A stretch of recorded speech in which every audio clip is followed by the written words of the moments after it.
Halo, apa kabar Famers dimanapun Anda berada, jumpa kembali di Fam Station. Inilah sebuah kanal yang didedikasikan oleh Fakultas Ekonomi dan Manajemen IPB University untuk membahas segala hal yang terkait dengan masalah kebangsaan, sosial kemasyarakatan, dan perekonomian.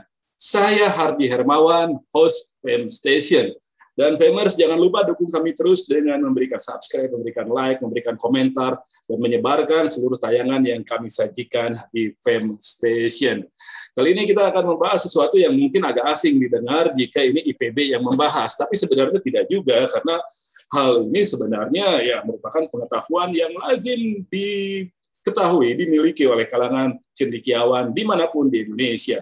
Kita akan membahas mengenai problematika politik uang di Indonesia. Kenapa saya bahas itu? Karena beberapa waktu yang lalu, Ketua Komisi Pemilihan Umum membahas hal tersebut dan menyatakan Indonesia memang masih ada masalah dengan politik uang itu tadi. Makanya saya sekarang akan mengundang Ketua Komisi Pemilihan Umum untuk membahas hal tersebut. Ada Mas Ilham Saputra. Apa kabar, Mas Ilham? Baik. Assalamualaikum. Sehat Waalaikumsalam. Sehat. Terima kasih sudah bergabung di Fam Station. Sama-sama. Terima kasih. Ya. Dan satu lagi kita akan mengundang seseorang yang membuat IPB layak juga disebut singkatannya sebagai Institut Politik Bogor.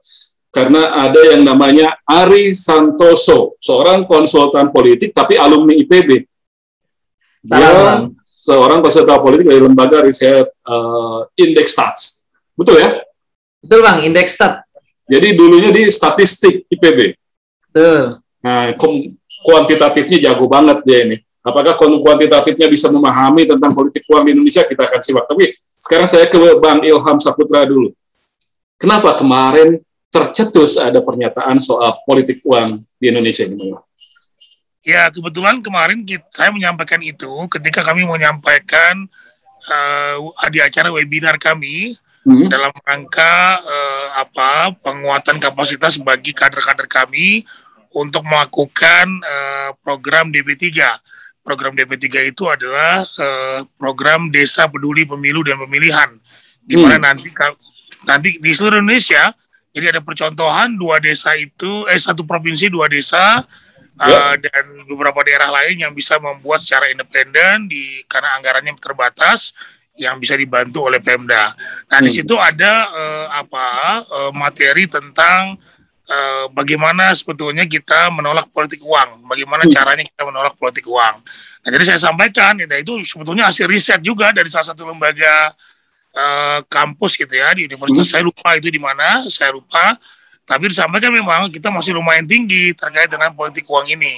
Nah, tentu sekali lagi kami berharap dengan program DP3 tadi, kan program DP3 ini nanti kita akan buat teman-teman kader kita gitu ya, kader DP3 untuk memberikan pemahaman kepada masyarakat bahwa politik uang itu salah gitu. Politik uang itu tidak sehat bagi penguatan demokrasi di Indonesia. Karena apa? Karena demokrasi di Indonesia ini tentu perlu penguatan dengan tidak ada lagi praktek politik uang. Seperti teman-teman tahu bahwa ketika menjelang pemilihan, ada beberapa desa-desa yang kemudian menawarkan untuk serangan fajar. Ya, banyak. Ini kan jadi permisif banget ini, masyarakat kita jadi permisif banget dengan ya terbiasa. Spanduk malah menerima serangan fajar. Iya, daripada gue nggak dapet apa-apa dalam pemilu ini, mendingan gue menawarkan seperti itu. Nah, ini kan nggak sehat, ya. Dalam konteks demokrasi, di mana orang memilih karena uang, bukan karena visi misi, bukan karena memang orang yang dipilih adalah orang yang mampu menjalankan program-programnya kelak. Nah, di sini dalam program ini nanti kita ingin sampaikan juga bahwa pemilu dan pemilihan ini penting bagi Anda, bagi masyarakat. Kenapa? Karena saya melihat begini. Masyarakat ini sebagian masih belum merasa bahwa pemilu dan pemilihan ini sangat kemudian nanti berkorelasi dengan nasib mereka, berkorelasi dengan dengan keadaan kabupaten atau kota provinsi mereka. Karena banyak yang nggak tahu bahwa kemudian kebijakan-kebijakan strategis yang dimunculkan itu dilahirkan dari anggota DPRD provinsi, anggota DPR RI, dan juga presiden, gubernur, dan juga wali kota. Tentu pasti akan berkontribusi secara langsung kepada kehidupan kita. Nah ini yang ingin kita berikan pemahaman kepada masyarakat. Kalau you pilih orang yang kemudian melakukan politik uang, nanti tidak akan maksimal dalam mengerjakan program-programnya, dan wallahu alam mungkin mereka akan mengupayakan cara-cara untuk balik modal. Ini bahaya sekali, dan masyarakat sebetulnya ditipu gitu ya, dalam ketika mereka memilih pemimpinnya seperti itu. Ya, bisa nggak sih dikategorisasikan jenis politik uang itu ada berapa? Sebetulnya ada dua yang kita hadapi ya teman-teman ya. Pertama adalah calon atau caleg gitu ya, calon pilkada atau caleg itu memberikan politik uang langsung kepada masyarakat agar memilih mereka. Ya. Kedua, kami tidak menutup mata bahwa mereka melakukan upaya politik uang kepada jajaran kami. Ya, penyelenggara itu kan dari KPU RI, KPU provinsi, KPU kabupaten kota, PPK di kecamatan, PPS tingkat desa, dan juga KPPS di level TPS. Nah ini tentu saja ada yang kami temukan dan langsung kami tindak sesuai dengan ketentuan peraturan undang-undangan. Nah jadi ini sekali lagi kami memberikan pemahaman kepada masyarakat dan juga kepada jajaran kami bahwa ada loh pertama akan ditindak secara hukum, ada pidananya gitu ya. Kedua adalah juga sekaligus menyampaikan bahwa ketika Anda memilih orang-orang yang melakukan politik uang, maka Anda tidak akan pernah merasakan kebijakan-kebijakan yang berkontribusi kepada kehidupan Anda ya, supaya menjadi lebih sejahtera, lebih layak. Tentu ini kan perlu kita sampaikan gitu ya kepada masyarakat, termasuk tadi Mas Ari mungkin punya lembaga gitu ya. Nah lembaga ini mungkin lembaga tim sukses jangan-jangan gitu ya. Ya bisa jadi. Kalau bisa soal cara-cara seperti itu dihindari gitu ya. Ya, nanti kita akan tanyakan seberapa tergoda calon untuk melakukan itu. Nah, nanti Mas Tapi gini, itu tadi kan dibilang politik uang itu satu dari kandidat terhadap pemilih. Ya. Yang kedua dari kandidat terhadap penyelenggara atau mungkin pemerintah atau apapun lah yang terkait dengan penyelenggaraan. Ya. Tapi kan bisa aja ada politik uang terjadi di internal partai juga. Ya, bisa jadi. Kalau yang itu, misalnya mungkin ya, saya nggak tahu juga ini saya modusnya mungkin, atau Pak Ari lebih paham mungkin ya, karena saya belum buat penelitian seperti itu. Mungkin saja untuk mendapatkan nomor urut 1 di pileg gitu ya. Atau jadi kandidat bupati gitu. Betul, partai mencalonkan kemudian. Nah, ini juga mungkin tidak sehat ya, tetapi sekali lagi ini jarang kemudian tidak ada tindak pidananya mungkin ya, wallahu alam bishawab. Iya. Saya kira ini juga kurang baik. Kecuali kalau ada pengaduan. Tapi tentu ini tidak berkontribusi langsung kepada kami sebagai penyelenggara. Nah, ini akan lebih baik kemudian praktek-praktek ini juga mungkin ada buat penelitian gitu ya terkait dengan praktek-praktek seperti itu di internal partai. Ya, tapi yang jelas transaksi bisa di mana saja terjadi dalam situasi politik yang masih seperti sekarang ini. Betul. Ya, baik. Sekarang saya coba ke Mas Ari juga. Jadi, ya itu tadi saya ingin tanya, seberapa masih menarik penggunaan politik uang oleh para kandidat untuk mendapatkan dukungan pemilih? Masih mute. Oke.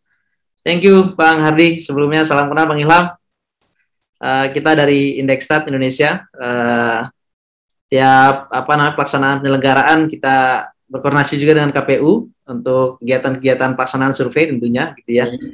Nah, tadi pertanyaan Bang Hardi, yaitu langsung menuju ke jantung ya. Jadi tentu lembaga survei saat pelaksanaan elektoral, Bang ya. Kita sifatnya memang ada yang request partai gitu ya, institusi untuk mereka melihat bagaimana peta politik wilayah gitu ya, tapi tidak menutup kemungkinan juga dan memang banyak terjadi ya kita diminta kandidat gitu ya. Dan kami Indekstat, Bang, ini karena memang isinya anak-anak muda, Bang ya, jadi masih membawa nilai-nilai idealisme lah, dan memang Indekstat ingin memberikan legacy gitu. Kita berpikir masuk ke dalam lingkaran politik ya, salah satunya di kandidasi ini gitu ya, konsultan, kita punya kontribusi besar harusnya gitu ya. Dan memang tantangan besar, Bang, di situ ya. Tantangan besarnya adalah ketika kita menawarkan pendekatan kerja-kerja pemenangan kita itu yang memang pendekatan gagasan, program begitu Bang ya, dan sejenisnya itu memang mental luar biasa Bang. Kan? Mental Bang, terutama ya mungkin kalau kandidatnya langsung enggak juga gitu ya, tapi tim-tim sukses yang di belakang-belakangnya ya kawan-kawan lamanya lah gitu ya, orang-orang dekatnya dia. Ya kalau di daerah Jawa itu langsung jawabannya, waduh Mas, angel Mas kalau di sini Mas, ini angel Mas, nggak bisa begitu Mas. Jadi memang mereka masih berpikir cara yang paling efektif adalah uang.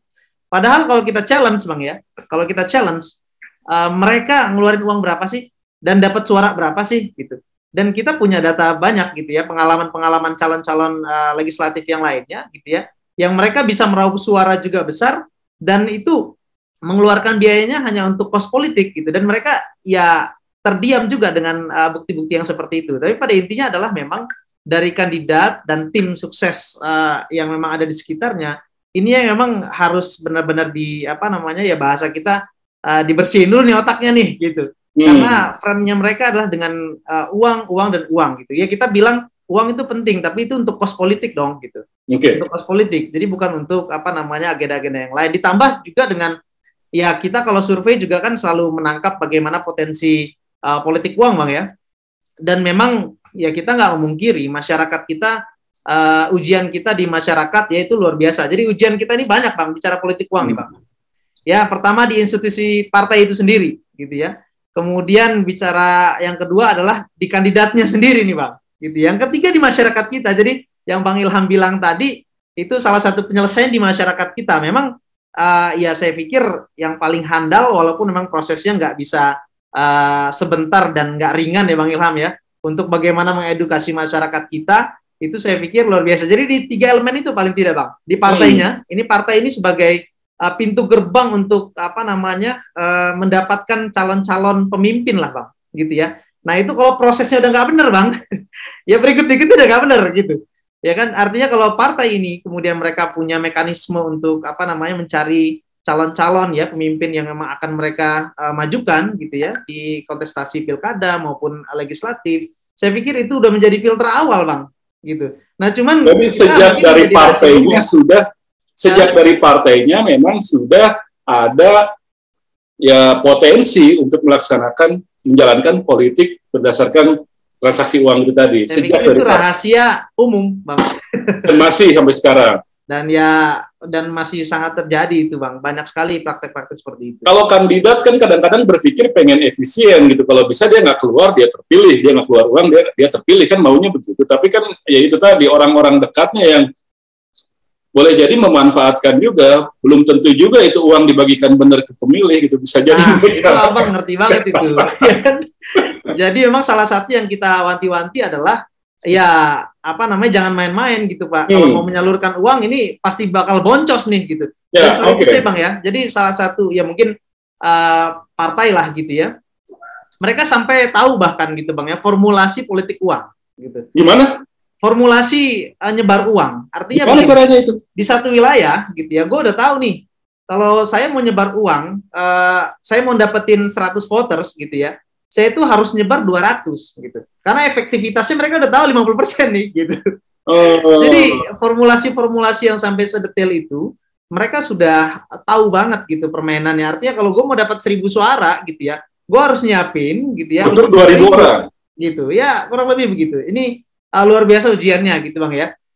Sebenarnya Indeksat kemarin di awal-awal pandemi ya, kita pasca 2020 kita sempat diskusi itu Bang terkait dengan sebenarnya kita mau diskusi partisipasi ya di era pandemi yang ternyata meningkat luar biasa Bang gitu ya dibandingkan dengan mungkin voter turnout-nya 2015 lah ya, kalau kita compare 2015 kan di 2020 ya. Ya kita sempat coba hubungkan gitu ya secara statistik, itu ada temuan tuh Bang. Ternyata korelasinya signifikan itu Bang. Mungkin kalau kita secara statistik ini signifikan antara peningkatan partisipasi dengan politik uang gitu. Nah ini salah satu fakta yang kita nggak bisa happy gitu Bang ya dengan peningkatan partisipasi, tapi ternyata memang ada indikasi besar yang mendorong partisipasi itu adalah karena memang jadi X-nya mana? Gimana Bang? X-nya yang mana? Oh kita punya 2 variabel dong. Kita punya 2 variabel. partisipasi dengan politik uang. Partisipasi dengan politik uang, gitu ya. Jadi mana yang mempengaruhi mana? Kenapa?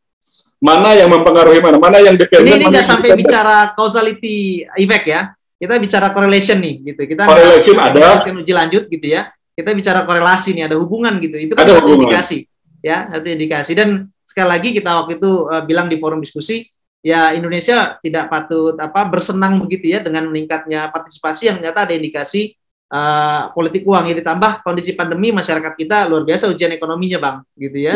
Jadi iming-iming itu luar biasa menggoda sekali. Jadi bisa karena politik uang orang mau berpartisipasi, atau bisa karena mereka berpartisipasi dengan mengharap adanya itu. Ya.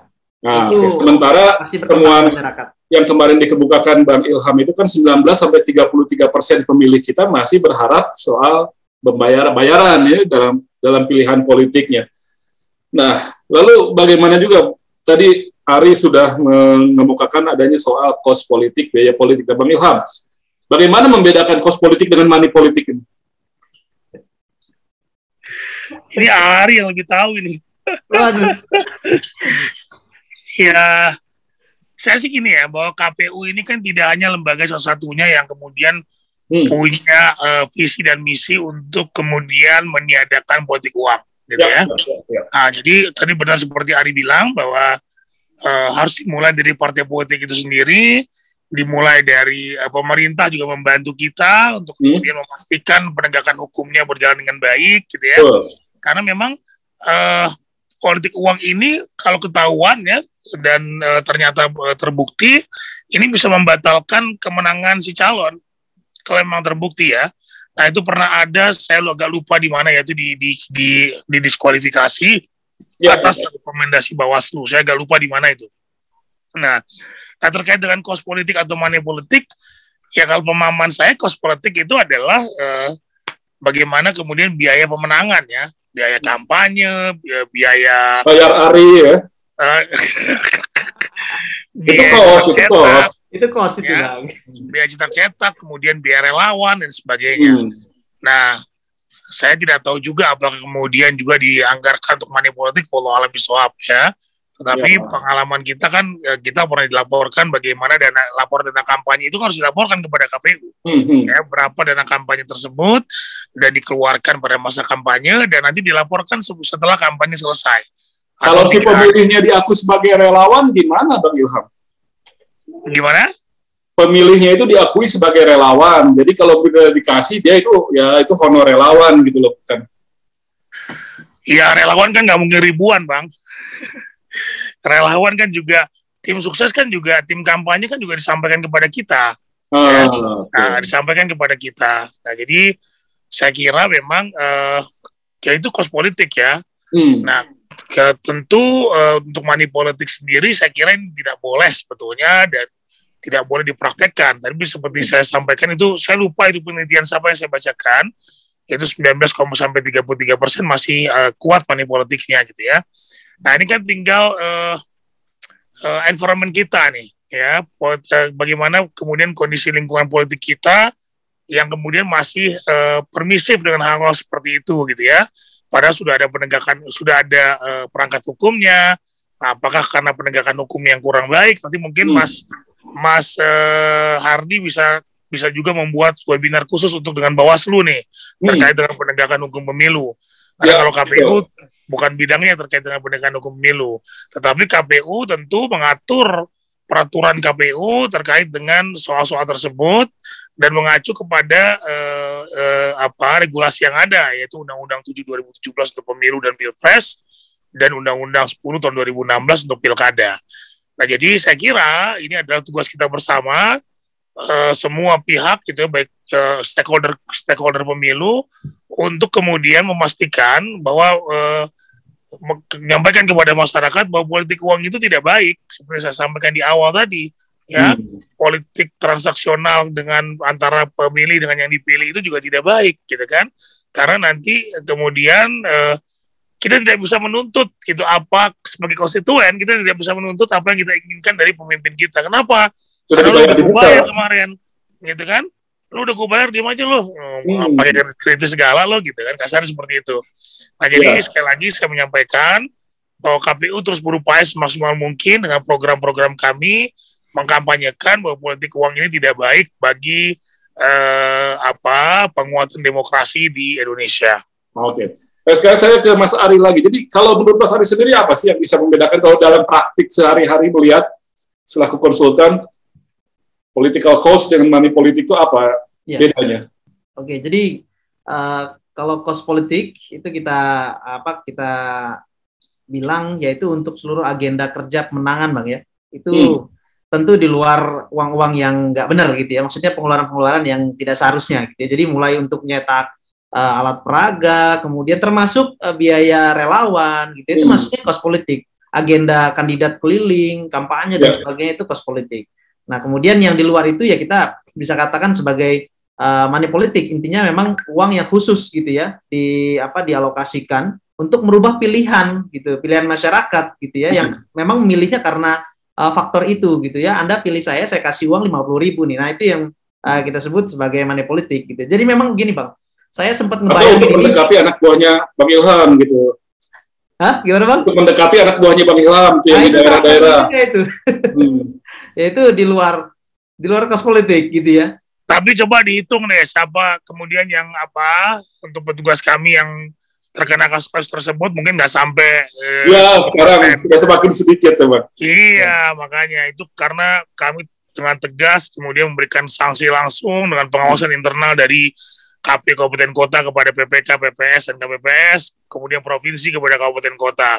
Nah itu sebagian juga udah kita pecat yang begitu-begitu tuh, udah kita sampaikan ke DKPP untuk memecat mereka.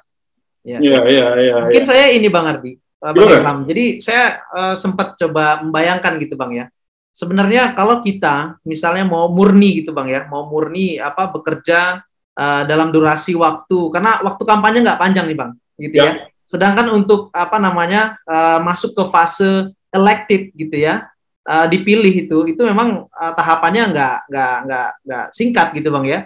Jadi mungkin formulasi umumnya yang kita kenal adalah mulai dari populer. Jadi mereka dikenal dulu nih gitu ya. Kemudian kalau mereka udah populer, mereka disukai nggak nih gitu.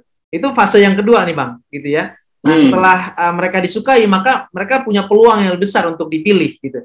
Nah artinya ada fase kerja itu biasanya dibagi di situ Bang ya.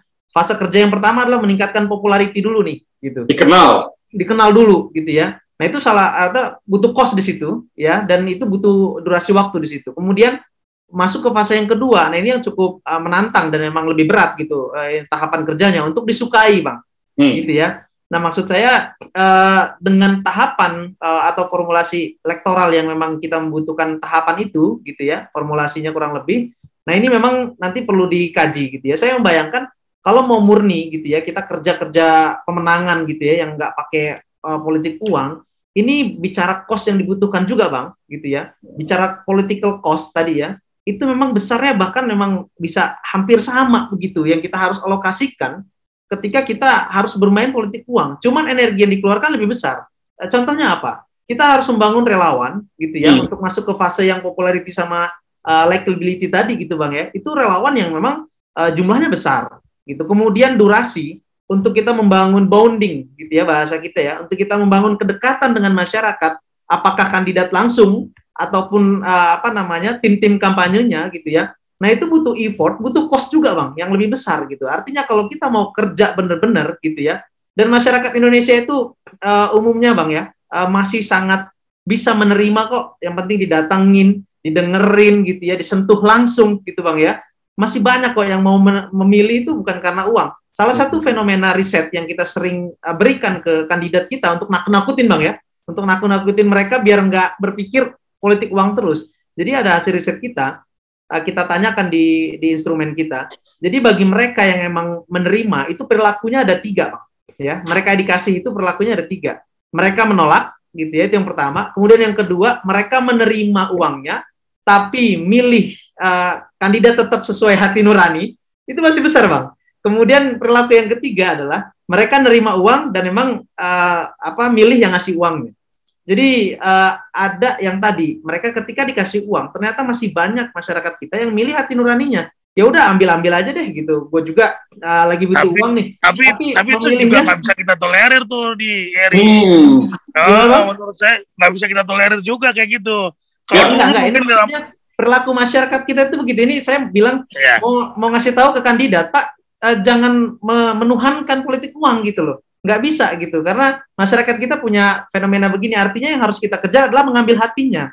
Mengambil hatinya dengan apa? Dengan sentuhan langsung, dengan program yang baik, dan menghadirkan kandidatnya seperti apa begitu. Jadi seperti itu Bang gambaran. Kalau saya jadi selama politik itu besar gitu memang. Selama dia tidak memberikan katakanlah uang tunai langsung ke tangan pemilih satu persatu, tapi katakanlah ini dia berikan bantuan pembangunan masjid, pembangunan jalan, lapangan voli misalnya, itu masuk politik uang nggak sih? Nah ini nanti mungkin Bang Ilham bisa ini cerita ya, karena emang definisi politik uang, kenapa kemudian laporan-laporan ke teman-teman Bawaslu gitu ya terkait dengan politik uang. Kebetulan kita juga lagi ada kajian bareng teman-teman Bawaslu ya terkait dengan penanganan perkara gitu ya, lagi mengevaluasi.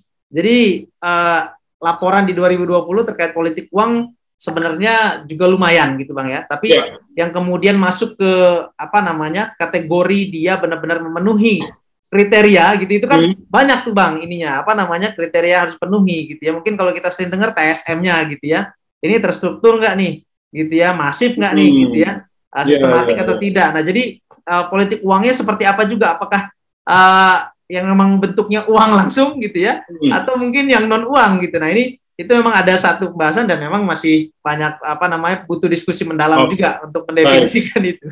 Baik, dan Famers, kembali saya ingatkan kita sedang membahas mengenai problematika politik uang di Fame Station. Saya sudah bersama dan masih bersama dengan dua orang narasumber.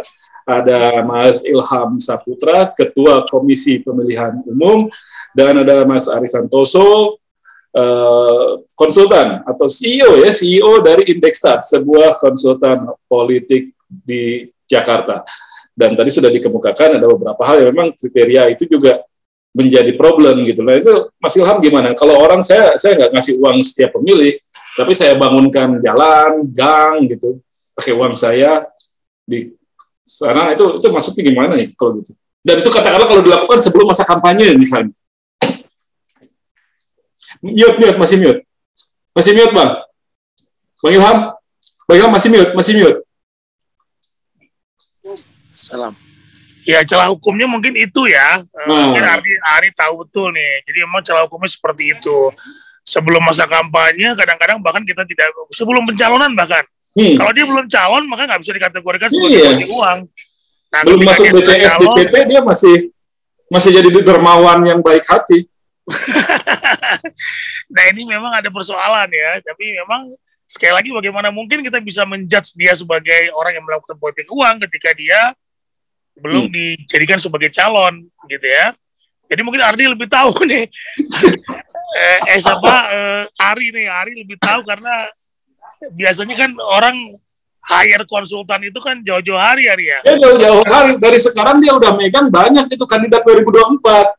Tadi yang seperti dia bilang tadi, seperti dia bilang tadi, bondingnya gitu kan. Kan nggak mungkin cuma 2-3 bulan itu. Nah itu memang KPU kan dan Bawaslu juga terikat dengan undang-undang. Jadi kalau seperti itu nggak bisa. Kayak pengalaman COVID-19 nih teman-teman ya. Apalagi betul. Ketika COVID-19 kebanyakan bupati incumbent dan juga wali kota incumbent, bahkan gubernur incumbent kan menjadi kepala satgas ya. Ya kepala satgas ya. Nah bagaimana mungkin kita kemudian melarang mereka, karena ini tugas mereka ya, untuk memberikan APD, kemudian juga sembako dan sebagainya. Selama mereka tidak menulis nama mereka, saya kira itu nggak ada masalah karena tugas dia sebagai satgas. Ya kan? Nah jadi itu bukan politik uang, tetapi ditemukan juga dia menulis nama dan gambarnya gitu. Nah kalau walaupun dia bukan calon, tapi tentu perlu ditegur oleh pemerintah. Nah ini kan pernah dilakukan itu ketika di beberapa daerah dilakukan seperti itu, tapi belum masuk tahapan pilkada. Dan mereka sudah melakukan itu gitu ya. Nah ini tentu bukan masuk kategori, tetapi secara etik pemerintah tentu harus bertindak gitu ya. Karena ini kan uang rakyat terus digunakan untuk kegiatan-kegiatan yang memenangkan salah satu pasangan calon. Tentu secara etik dan keadilan tentu ini dipertanyakan gitu ya. Dan setahu saya memang Kementerian Dalam Negeri ketika itu cukup tegas ya, mengatakan bahwa tidak boleh ada tulisan-tulisan nama atau pesan-pesan khusus dalam pemberian bantuan. Dalam kemasan bantuan itu ya. Betul, seperti itu. Betul. Nah, Mas Ari, kalau demikian, sebenarnya akarnya itu ada di mana sih? Di partai kah atau di mana gitu kayak paling mudah untuk kita bisa melakukan upaya perbaikan? Apakah terkait dengan dana partai, dana politik, hal-hal semacam ini kemudian bisa terjadi? Ya, jadi saya pikir di dua hal ya Bang ya. Yang pertama memang PR-nya di masyarakat kita, itu satu Bang. Ini PR besar banget memang Bang. Akhirnya kita mau tidak mau harus mengedukasi dengan sungguh-sungguh lah gitu masyarakat kita. Itu yang pertama. Kemudian yang kedua, aspek penegakan hukum sih saya pikir ya yang harus yang harus benar-benar diseriusi gitu. Kemarin kebetulan kita habis kajian juga terkait dengan pencucian uang ya Bang ya. Jadi salah satu kaitannya kita melakukan kajian PESTEL ya. Jadi salah satunya dari aspek politik ya. Bagaimana pencucian uang di sektor politik. Nah sesungguhnya ini mungkin jadi diskusi juga dengan Bang Ilham kali ya, teman-teman KPU dan sebagainya. Di politik itu Bang, ya salah satu fenomenanya adalah kalau pencucian uang itu kan follow the money Bang ya. Jadi tracing tuh uang kita seperti apa. Di politik itu susah Bang, gitu. Kenapa? Karena uangnya mainnya dikresek semua Bang. Nah ini bagaimana ini ya, harus membangun sebuah sistem gitu ya. Ada transaksi rekening ya. Loh iya itu ya teman-teman di Financial Intelligence Unit-nya kita nggak akan bisa nge-trace uang itu gitu dan gimana mau melakukan penegakan hukum, tapi saya pikir itu bisa dilakukan tetap gitu loh. Dengan cara apa? Loh, itu mungkin dari sekarang case-nya udah dikumpulin itu. Ya, pastilah Bang. Untuk 2022, 2003, 2004 gitu kan. Nah, tapi saya pikir kan itu fenomenanya sudah kita baca ya. Pasti saya yakin sih ada gitu celah atau sistem yang tetap bisa kita bangun ya untuk menelusuri itu gitu ya. Makanya dari segi aturan partai sendiri saya pikir harus disegarkan lah gitu Bang ya. Ini biar menjadi fair nih. Karena institusi partai politik ini kan ya lagi-lagi ini menjadi institusi yang menjadi kunci Bang gitu loh. Kalau partai politik ini benar-benar ya fair lah gitu ya, benar-benar sesuai harapan kita, saya pikir turunan-turunan ke bawahnya itu udah enak gitu, cakep. Artinya partai politiknya harus bisa terbebas dari urusan kebutuhan uang. Pasti. Jadi jangan jadi partai BU semua gitu. Ya kalau BU nanti BO. Iya. Ya mungkin partainya bisa Bang, cuman orang-orang partainya ini juga dia harus benar gitu kan, harus diajak berpikir kebangsaan terus lah gitu, berpikir besar gitu bagaimana kita. Tapi kan memang partai membutuhkan dana untuk dia melakukan aktivitasnya. Ya. Nah selama ini kan sumber pendanaan partai ini jadinya juga gelap juga gitu loh. Resminya memang ada iuran anggota dan lain sebagainya, tapi kan mana sih anggota yang benar-benar memberikan iuran gitu?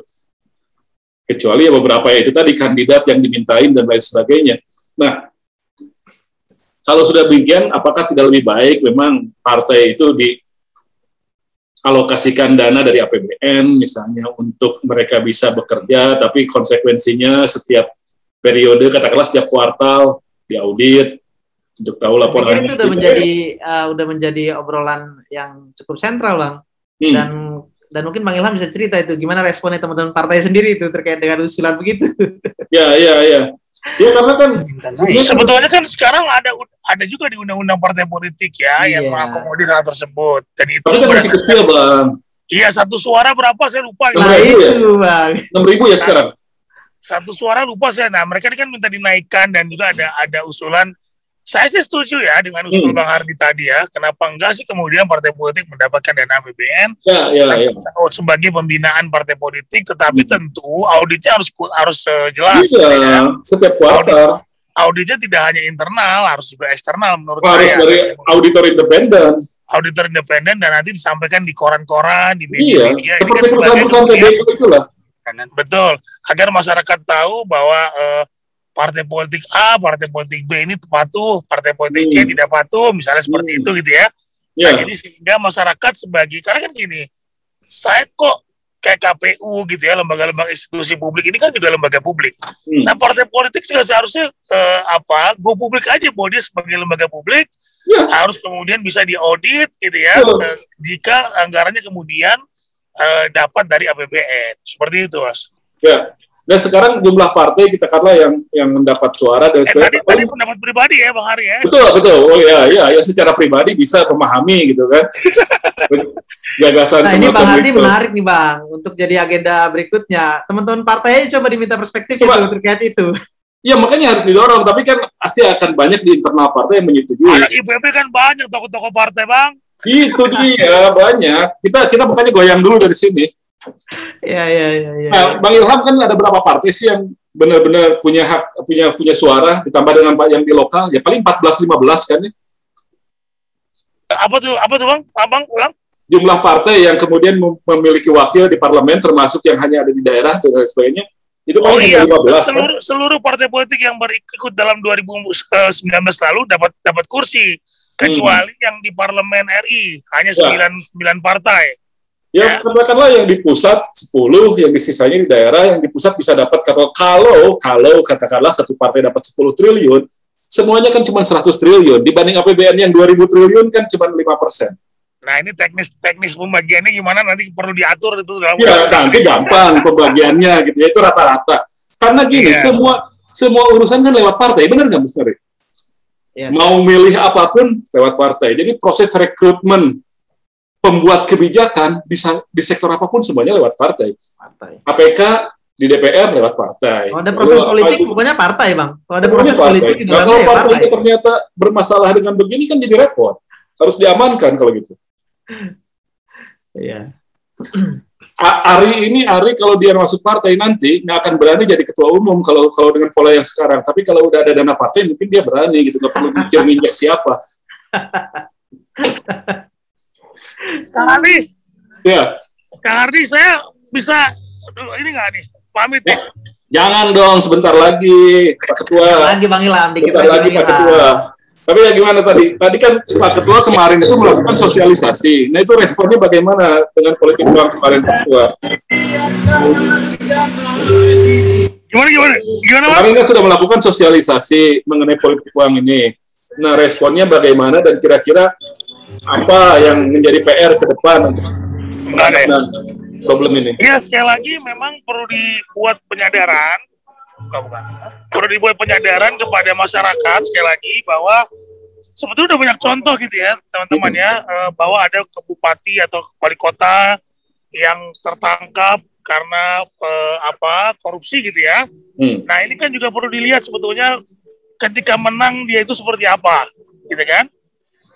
Kita juga sampaikan bahwa kemudian jika ada para calon yang menang karena politik uang itu biasanya rentan dengan korupsi, gitu ya.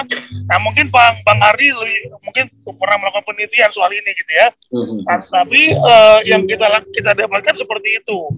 Nah jadi masyarakat juga harus diberikan pemahaman bahwa yang korup, gitu ya, orang yang korupsi karena yang melakukan korupsi ketika pilkada, ketika politik uang ketika pilkada, biasanya dia akan melakukan korup di masa pemerintahannya. Nah ini tentu saja menjadi kerugian buat daerah tersebut, gitu ya.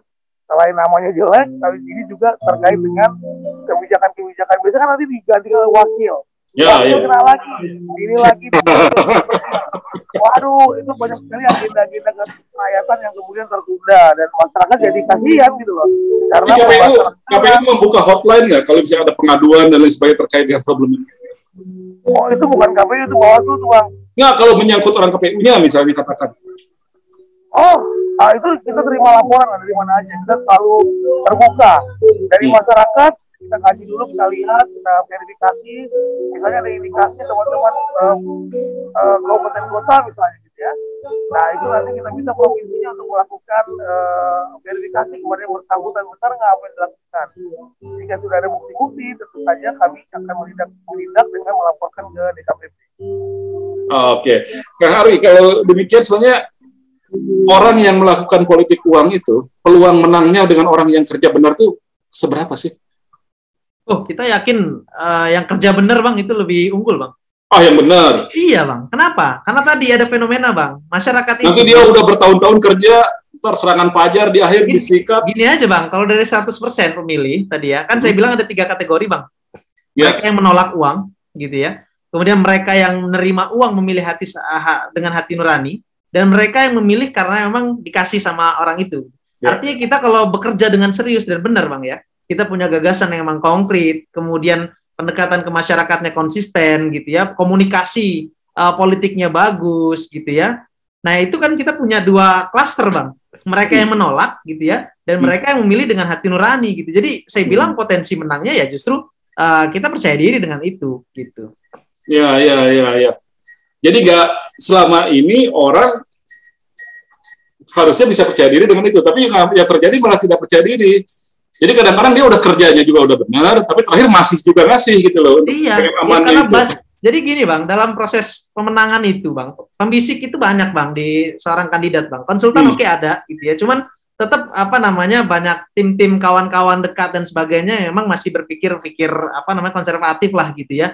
Nggak bisa kalau nggak ada uang, nggak bisa kalau nggak ada uang. Memang mereka berdasarkan empiris, gitu ya. Cuman empirisnya kan nggak detail gitu. Bicara efektivitas uang ini mereka nggak detail gitu, Bang. Berapa suara yang kita hasilkan dari mengeluarkan uang sekian miliar misalnya, gitu ya. Cuman mereka berkeyakinan dulu menang tuh gara-gara uangnya banyak tuh, gitu. Jadi keyakinan yang seperti itu yang tumbuh. Padahal yang uangnya banyak juga, amsyong banyak juga. Memang banyak kejadian begitu. Kalau kita detailkan efektivitasnya itu masih jauh banget lah, gitu. Mau mengandalkan uang untuk menang, gitu. Gitu sih, Bang. Dan belum tentu sampai juga itu duit, gitu. Itu yang menjadi penting, gitu. Ya, duitnya ngerembes, Bang, di tengah-tengah, gitu loh. Jadi setiap uang yang Anda keluarkan, wahai para politisi, peluangnya itu hanya 25% kalau gitu. Karena 25% itu orang tidak akan mau memilih, 25% lagi dia akan terima tapi belum tentu milih Anda, 25% lagi dimakan sama tim sukses Anda. Cakep. Sisanya itu mungkin bisa, nah itu berapa besar nilainya dan berapa banyak jumlahnya ya belum tentu juga gitu bisa memenuhi untuk kebutuhan Anda terpilih. Dan itu resikonya ya cukup besar karena bisa diadukan. Nah, selama ini pengaduan tentang hal semacam itu biasanya yang paling efektif dari mana, Bung Ari? Apakah dari masyarakat atau mungkin dari rival sesama kontestan atau gimana? Pengaduan apa? Terkait apa? Pengaduan hal politik uang gitu loh. Oh gitu. Wah, itu dari relawan, Bang. Ya karena ini, Bang, relawan itu juga banyak tipenya. Ada yang relawan ya kalau ada formula tuh ya, relawan tuh dibagi jadi 4 lah gitu. MICE, Bang ya. Jadi ada yang relawan based on money gitu ya. Relawan based on ideologi ya, I, kemudian C, relawan based on chemistry gitu. Kemudian yang keempat, relawan based on emosional gitu. Jadi relawan yang mantan musuh kita gitu, yang sekarang rival kita sakit hati ke kita gitu. Jadi kalau relawannya memang banyak yang based on money tadi, Bang, nah itu pasti bisikan-bisikannya, waduh Pak, nggak bisa Pak di wilayah kita kalau nggak pakai uang. Pasti itu aja suaranya, Bang, kita udah kenal itu, kita udah paham itu. Kalau relawan-relawan itu suaranya selalu begitu, ya itu relawan-relawan yang mau nyari sampingan juga lah kurang lebih gitu. Jadi struktur pemenangan relawan juga jadi kunci, Bang, gitu ya. Jadi kunci mengapa fungsi salah satu tim itu adalah mengedukasi relawan kita untuk percaya diri, fight, kita membawa gagasan gitu ya, kemudian kita membawa komunikasi politik yang clear lah begitu ya, bukan karena uang gitu. Nah ini PR besar ketika kita proses pemenangan itu meyakinkan tim kita dulu, Bang, gitu, meyakinkan tim relawan kita dulu, mereka firm nih, kita siap fight gitu loh, walaupun lawan kita uangnya lebih banyak, tapi kita bisa menang bukan karena uang. Nah, itu kalau itu udah kepegang, Bang, cakep itu tim tuh. Ada nggak masyarakat daerah mana gitu yang perlu kita berikan penghargaan karena mereka begitu berani dan begitu tegas menolak politik uang? Sebagian besar lah katakan seperti itu. Mungkin saya nggak mau sebut wilayahnya kali, Bang, ya, tapi fenomenanya gini kali, Bang. Jadi ketika kalau dipuji kan nggak apa-apa disebut wilayah. Ketika misalnya proses elektoral yang itu head to head nih yang biasanya menarik, Bang, ya. Pilgub atau pilgub ya. Yang biasanya hanya 2 calon dan salah satunya biasanya misalnya petahana dan punya catatan nih gitu ya, catatan koruptif dan sebagainya gitu ya. Nah itu masyarakat enak Bang diajak buat gerakan tuh Bang gitu loh untuk melawan ya tanda kutip wah ini udah korup dan sebagainya. Wah itu cakep itu. Biasanya efektif tuh dan masyarakat ikut fight tuh. Jadi pergerakannya hidup gitu. Nah, nggak perlu uang di sana. Kecil banget, butuh kos politik aja lah untuk menghidupkan mesin politik gitu. Ya. Tapi kalau untuk DPR, DPRD agak sumir juga, agak ribet juga ya. Benar, memang ini beda sih kontestasi legislatif sama pilkada memang agak beda ininya pendekatannya. Ya. Tapi jadi bagaimana kalau Anda punya bayangan untuk bisa menanggulangi politik uang ini secara lebih efektif gitu? Kalau saya kan tadi mengatakan ya kenapa nggak dimulai dari awalnya lah gitu, partainya audit, kasih uang yang benar, audit dia gitu. Jadi kalau misalnya ada uang tambahan kan nanti jadi aneh kelihatan gitu. Terus kalau misalnya dibagi kemana, kegiatannya apa, kayak orang tahu gitu. Oke, jadi itu sangat setuju Bang konteks itu. Jadi kalau kita bicara how money can influence politics gitu ya. Jadi itu ada teorinya tuh Pinto Deskinci ya. Jadi dia nyebutin di situ Bang, mulai dari income ya, expenditure sama repayment. Nah, menarik gitu Bang. Jadi kalau bicara dari income-nya nih, kan kita kan partai ini sebenarnya uangnya dari mana sih gitu, mereka bisa barber uang kan gitu ya. Itu harus kita telusuri sumber income-nya sebenarnya. Ya kan paling tidak ya, iuran anggota kan kalau di undang-undangnya disebutin iuran anggota dan usaha lain yang sah. Nah, ada party membership, oke, gitu ya. Kemudian ada big donors di situ. Ya, kemudian ada small medium donors, kemudian ada elected official, jadi biasanya yang sudah terpilih gitu ya. Kemudian ada juga nih yang illegal sources sih gitu ya. Public funding sama kandidat personal funding gitu. Jadi paling tidak ada sumber itu. Nah, yang menjadi repot ini adalah gitu ya, kalau sumber-sumber yang dari ilegal gitu ya sama donor-donor besar yang itu punya kepentingan besar gitu. Jadi mau gimana pun caranya, you harus menang. Nah itu, duit kita sediain.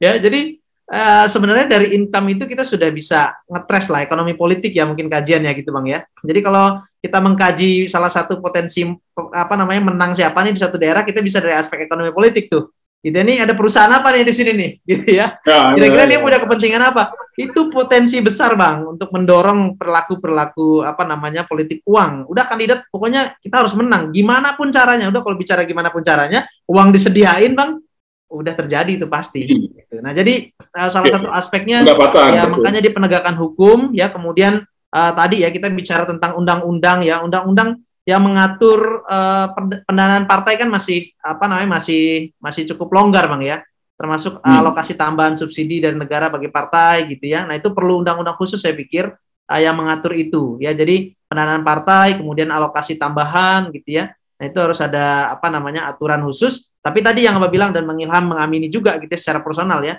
itu harus diikuti dengan proses transparansi, akuntabilitas dan sanksi yang tegas tentunya bagi siapapun yang melanggar gitu kan ya. Karena sekali lagi nanti kalau sudah ada dana partai, jadi setiap pengurus partai itu masuk dicatat di KPK, di radar. Iya, betul. Karena dia pemakai uang negara kan kalau begitu. Betul. Tapi salah satu rekomendasi kita sih kemarin di kajian tentang itu Bang Ilham tentang pencucian uang ya. Karena fenomena politik ini tadi nggak bisa ditrace tuh gitu ya uangnya karena dalam kresek-kresek semua gitu Bang ya. Kita sebenarnya harus bermain dengan big data Bang. Ini mungkin saya agak ngebawa statistiknya sedikit ya, tapi saya pikir itu bagaimana teknologi dan big data bisa membantu mengatasi. Waduh, cakep. Jadi saya pikir ini kalau ngebayanginnya simple, cuman beratnya di koordinasi kementerian lembaga Bang ya. Kita punya dong anggota partai seluruh Indonesia kan, Bainik gitu kan ya, kan kita punya tuh Bang gitu ya. Kemudian kita punya juga nih dari bank gitu ya, nomor rekening mereka itu harusnya salah satu big data itu bekerja adalah dengan kita mensinkronkan data itu dulu tuh. Yes gitu. Artinya kalau dalam pencucian uang itu Bang ada namanya pelaku aktif, pelaku pasif Bang ya. Nah biasanya enak ngetresnya dari pelaku pasif nih Bang. Gitu ya, dari orang-orang sekitarnya dia, anggota-anggota partai tentunya gitu ya. Nah ini yang dalam dalam pelaksanaan elektoral yang tiba-tiba kok rekeningnya naik nih gitu ya. Wah itu enak tuh udah ngetresnya. Gitu. Jadi saya pikir berbagai pendekatan masih bisa dilakukan ya oleh negara gitu untuk serius. Kalau kita memang benar-benar serius menganggap musuh besar demokrasi kita salah satunya adalah politik uang ini. dan kualitas kepemimpinan juga adalah hancur gara-gara politik uang gitu ya. Saya pikir masih banyak cara yang bisa dilakukan gitu mengoptimalkan kerja-kerja. Undang-undang perlindungan data pribadinya yang harus segera itu harus segera selesai itu, Bang. Selesai untuk bisa melaksanakan tugas-tugas koordinatif dalam urusan pengoptimalan data itu tadi gitu loh. Terutama untuk menjaga hal-hal yang aneh-aneh lah dalam urusan pemilu ini. Nah, Bang Ilham, dulu itu kan dulu malah ada kampanye oleh para aktivis.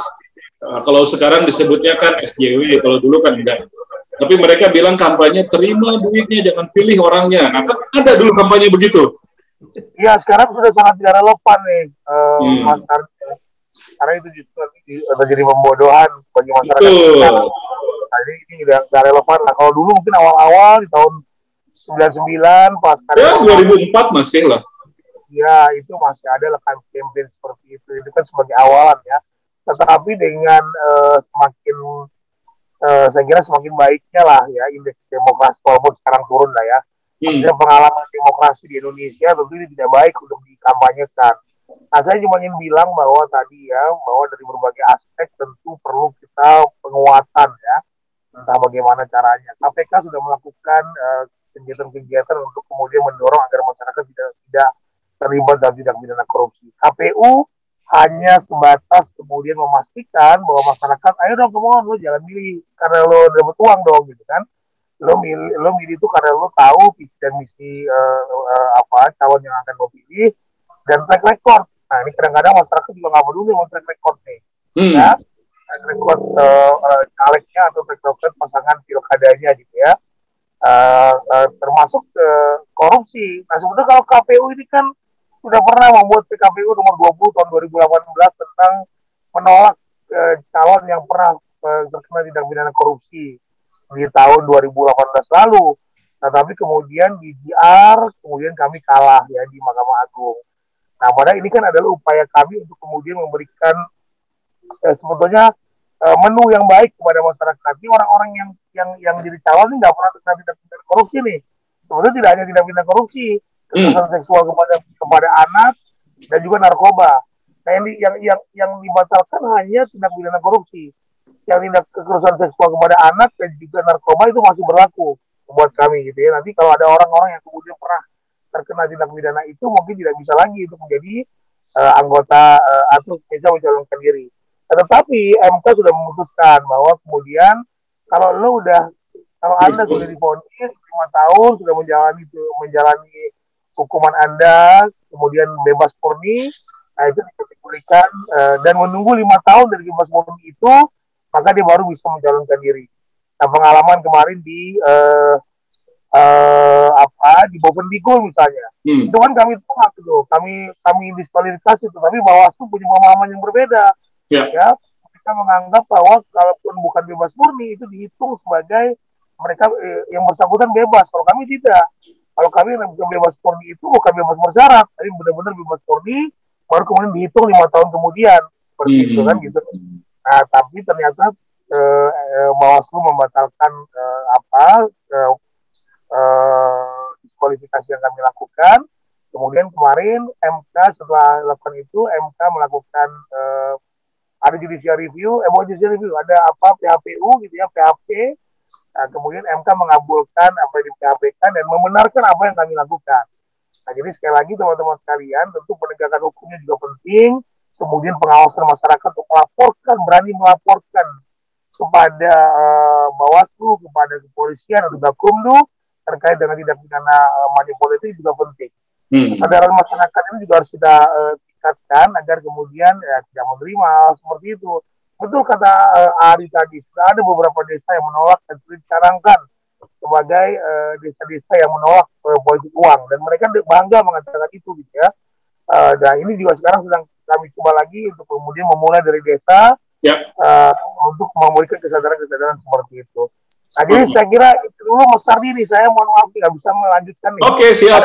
Satu kalimat, Mas Ilham. Ya.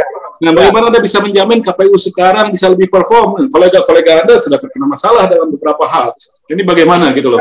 Ini tentu menjadi pembelajaran bagi kami ya. bahwa kemudian kami sudah melakukan tindakan yang tegas, termasuk yang di KPU RI ya, itu sudah kami sampaikan secara hukum gitu ya, dan itu terbukti loh bahwa kami tidak melakukan itu secara kolektif kolegial, ya, dan itu hanya dilakukan oleh satu orang, ya. Nah, di beberapa tempat ya, seperti di beberapa kabupaten itu sudah kami lakukan, dan itu setelah pileg kemudian ada laporan segala macam, mau dia menerima uang dan sebagainya, itu langsung kita laporkan ke DKPP.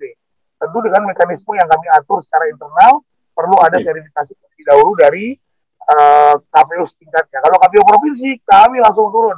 Bahkan tidak hanya soal seperti itu, Pak Mas Andi, soal laporan KDRT, soal laporan selingkuh dan sebagainya, itu juga kita tindak lanjuti sesuai dengan ketentuan yang ada. Jadi terima kasih nih teman-teman. Terima kasih. Pokoknya kita dukung terus ya upaya-upaya untuk membersihkan proses politik kita. Apapun aja di diskusi terkait dengan ini, tentu selama kemudian saya tidak ada pekerjaan lain. Terima kasih banyak. Terima kasih Pak Ketua. Ya, Famers itu tadi Ketua KPU Ilham Saputra. Kita masih punya beberapa waktu lagi dan masih ada Ari Santoso, CEO dari Indexstat, konsultan politik, pollster yang banyak punya pengalaman dengan para politisi, dengan perilaku para politisi, dan kita masih membahas tentang problematika politik uang. Anda punya seberapa kadar optimisme bisa hapusnya politik uang di Indonesia? Ya, dengan perkembangan perkembangan ilmu pengetahuan gitu Bang ya, kemudian masyarakat juga sih kita melihat ya meskipun kita membagi rural urban gitu Bang ya, masyarakat di rural juga mereka sudah mulai sudah mulai sadar, sudah mulai kesal gitu ya, kemudian kecewa gitu ya, banyak meradang sudah gitu. Artinya mereka juga sudah banyak belajar gitu. Artinya dengan pembelajaran yang sudah panjang dari beberapa pelaksanaan pemilu kita gitu ya, nah kita semakin optimis harusnya gitu, bahwasannya ditambah tadi ya ketika teman-teman KPU dan stakeholder yang lain gitu yang bisa diajak bareng-bareng. Anda tidak yakin ini malah bisa menjadi semacam budaya yang makin suling dikikis dari perilaku politik orang Indonesia? Jadi gini Bang, kalau masyarakat kita atau votersnya gitu ya, itu sudah semakin aware dan teredukasi, saya pikir nanti kandidatnya sendiri yang harus merubah cara kerjanya gitu. Jadi karena mereka melihat perilaku pemilih lah, kurang lebih kan gitu Bang ya, kalau kita dalam kajian atau dalam menyusun rencana kerja gitu ya, itu perilaku pemilih kita seperti apa gitu. Kalau perilaku pemilihnya tadi Bang, mereka memang sudah benar-benar menolak atau ya mereka memilih hati nurani gitu ya, itu nggak bisa lagi kita Bang pakai uang itu kita jadi Tuhan untuk menang gitu, nggak bisa. Jadi cara kerja pun akan berubah gitu, sehingga saya sih optimis Bang ya, saya sih optimis gitu. Tadi ngelihat teman-teman KPU juga yang punya semangat, banyak tuh inovasi yang bisa dibuat tuh tadi ya gitu ya. Dan saya ingin sampaikan tadi sudah ke Bang Ilham, jadi salah satu agenda yang dilakukan pada proses kemenangan itu, Bang Ilham juga pasti tahu teman-teman KPU, itu kan ngajakin ini Bang, organisasi-organisasi gitu Bang ya. Nah, jadi organisasi berpengaruh gitu ya, itu akan menjadi salah satu target gitu bagi kandidat atau bagi tim gitu ya. Nah, makanya untuk agenda yang mau dikerjain teman-teman KPU ini harusnya duluan nih mengedukasi mereka juga, ngajak mereka kerja bareng gitu, sehingga mereka sudah punya ya tanda kutip iman yang kuat lah gitu kan ya, sejak dini gitu. Jadi komunikasi dengan organisasi ya, elemen-elemen masyarakat yang nantinya pasti akan dijadikan partner. Pasti Bang, gitu pasti. Oleh para kandidat itu harus didahului gitu. Betul. Nanti paling tidak mereka kalaupun tetap diajak berpolitik, ya mereka sudah bisa memilah gitu Bang. Mana nih yang punya gagasan jelas gitu loh, yang memang punya track record yang lurus gitu kan ya. Mungkin tapi ngomong-ngomong berapa sih sekarang nilai tarifnya kalau misalnya untuk DPRD, untuk DPR, untuk bupati, untuk gubernur, Jawa lah katakan di Jawa. Mungkin kalau disederhanain gini aja Bang. ini formulasi besar aja gitu Bang ya. Ya kalau Bang Hardi mau maju gitu ya. Targetnya berapa suara tuh mau menang? Ya udah. Bogor perlu berapa di Bogor? Kaliin aja kalau di Bogor misalnya. Gede itu. Gede Bang. Jadi kaliin aja per voter 150.000 lah gitu. Ini 150.000 itu ada rincian besarnya Bang ya, gitu ya. ya itu untuk apa namanya peraga kampanye, kemudian untuk tim gitu ya, untuk kos politik lah sebenarnya gitu. Jadi memang makanya tadi salah satu poinnya adalah ongkos politik kita saat ini memang besar. Nah itu yang harus jadi apa namanya evaluasi juga bagaimana bisa mengefektifkan itu. Memang KPU itu sepengetahuan saya sih punya bang batasan. Itu 150.000 itu yang political cost. Political cost bisa itu. Jadi yang benar-benar legal. Ya, jadi yang tadi saya bilang Bang Ardi, kalau kita mau kerja benar-benar Bang ya, memang ongkosnya juga gitu ya, bisa Gede jadi juga. sepadan gitu Bang, ketika kita mengalokasikan untuk money politik gitu. Nah, makanya cuman ya tadi ini kita punya batasan Bang, makanya evaluasinya juga banyak nih. Penyelenggaraan pilkada yang memang fasenya kan singkat gitu, 3 bulan gitu ya misalnya ya. Itu orang bisa berbuat apa sih orang baru datang misalnya? Ya nggak mungkin ya, udah pasti dari jauh-jauh hari dia harus dikenal juga enggak, segala macam enggak, dia harus mampu dipilih gitu. Nah itu jadi evaluasi juga harusnya dari segi penyelenggaraan itu ya. Oke. Jadi memang pertama yaitu tadi ya, politik uang, nanti juga bikin orang cemburu juga, bisa ribut juga, konflik juga antara yang kebagian dengan yang nggak kebagian. Ya. Repot juga memang. Jadi memang lebih baik melakukan proses politik yang sewajarnya, bahwa ada political cost ya. Ya memang ada alat peraga, ada kaos, ada segala macam yang memang harus dibikin, ya cukup besar biayanya. Dengan sistem pemilu yang seperti sekarang masih cukup besar nilainya.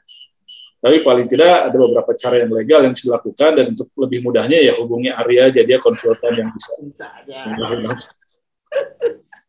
Ada Kang Andi udah melambaikan tangan. Pak Gunardi Judawinata, silakan Kang Andi. Ya, malam Kang Hardi, Bang Ari, malam Bang Ari, salam kenal, saya Andi Bang. Ini dari Fakultas Pertanian Unpad. Kalau tadi ada politik cost ya, political cost ya. Ya, political cost. Itu apakah akan membentuk frame bahwa para yang terpilih ya, legislatif misalnya, dia punya pemikiran break even point gitu Bang Ari. Jadi kan tadi mahal tuh, makanya begitu masuk dia seperti di mekanisme di dokter gitu. Dokter sama kan, begitu mahal biaya sekolahnya, maka prakteknya pun 10 orang masuk dengan bahasa kedokteran supaya cepat. Nah, apakah juga ada kecenderungan menjadi seperti sistem break even point? Apalagi kalau uangnya dapat minjem ya. Itu dia. Saya ada cerita tuh, ya di level bawah lah, habis-habisan dengan idealismenya, tapi akhirnya kalah dengan tadi yang political cost-nya itu. Tapi secara perilaku itu dari riset yang dilakukan itu ada kecenderungan begitu nggak Bang Ari? Jadi kayak break even point, gua keluar 500 ya gua mesti balik modal dong. Jadi mengganti pembiayaan tadi. Satu, yang kedua di pedesaan Bang Ari, kalau dari barangkali ada risetnya, kesadaran politiknya gimana di pedesaan Bang Ari? Oke. Baik. Langsung aja Bang. Oke, siap. Jadi break even point ya, itu sebenarnya kajian sejak 2003 Pinto itu, Bang. Jadi yang tadi saya bilang how money can influence politics itu kan bagi jadi 3 tuh udah. Income, expenditure, sama repayment. Repaymentnya. Jadi memang sudah fenomenanya begitu, Pak. Jadi memang ya income-nya dari beberapa sumber tadi gitu ya, kemudian expenditure-nya mereka keperluan apa saja gitu ya. Termasuk yang legal, bahkan yang ilegal gitu dijabarkan tuh oleh Pinto gitu ya. Dan repayment-nya, upaya repayment-nya seperti apa gitu. Nah itu ada yang legal dan ilegal juga Pak. Gitu. Ya artinya begini. Itu masih baik hati lah kalau mikirnya cuma break even point. Mikirnya surplus. Surplus lah Bang, kan gitu ya. Ya teori politik lah gitu ya. Jadi ada pendekatan yang memang mendasari manusia ini kan rakus gitu kan. Makanya begitu fenomenanya. Nah, kemudian bicara kesadaran politik ya Pak ya di desa. Jadi justru sebenarnya antara urban gitu sama rural gitu Pak ya. Ini kalau bicara partisipasi gitu ya. Mereka itu yang di desa gitu ya. Itu lebih semangat gitu Pak ketika pelaksanaan elektoral Pak. Ya mungkin kalau orang-orang di kota mereka sudah punya kesibukan yang ini ya, yang padat gitu ya. Kemudian juga mereka udah well educated, mereka bisa baca dari gadget mereka masing-masing. Kalau di masyarakat kita kan itu jadi obrolan warung kopi, obrolan di ronda. Jadi partisipasi kita itu, partisipasi dalam arti luas ya Pak ya, tidak hanya ketika orang datang ke bilik suara, partisipasi mereka untuk membicarakan politik nih, calon kita siapa aja nih segala macam, itu partisipasi kita bagus sekali sebenarnya. Gitu. Tinggal bagaimana mengedukasi memang masyarakat kita agar mereka benar-benar sadar deh gitu. Memang kita harus memilih pemimpin yang benar-benar punya track record yang benar gitu ya, kemudian punya gagasan yang jelas, yang konkret gitu ya.